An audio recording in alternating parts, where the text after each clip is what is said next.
की तरह ही भारत का रक्षा के क्षेत्र में मजबूती के साथ आगे बढ़ना और वो भी आत्मनिर्भरता के साथ भारत के make in India map for the world को दर्शाता है।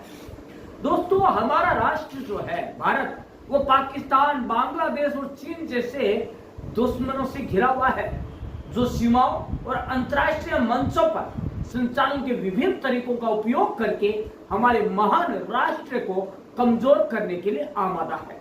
साथ ही विभिन्न राज्यों में उग्रवादी नक्सलियों को विकसित कर रहे हैं और साथ ही आतंकवादियों के जरिए हमारे भारत में अशांति पैदा करने के लिए बौद्धिक शहरी नक्सलियों को भी विकसित कर रहे हैं।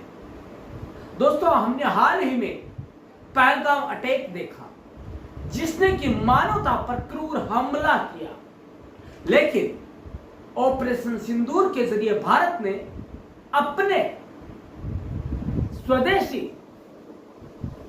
अस्त्रों की वजह से, स्वदेशी हथियारों के बदौलत उनको मुंह तोड़ जवाब दिया और आतंकवादियों को नेस्तनाबूद कर दिया, उनके घर में घुस गए। दोस्तों, हम जानते हैं कि हमारा एक युग, मतलब कि लगभग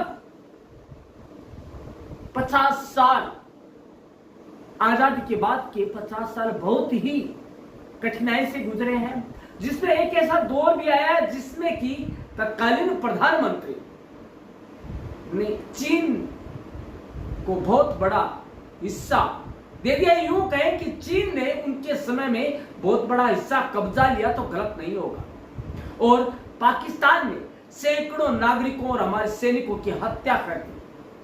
दोस्तों, यदि कोई देश सैन्य रूप से कमजोर है और उसके पास मजबूत हथियार, आयुध और गोला बारूद की कमी है, तो अन्य देश उसकी स्थिति का लाभ उठाते ही है, जैसा कि हमने 2014 के पहले देखा। दोस्तों, अब स्थितियां बदल चुकी है।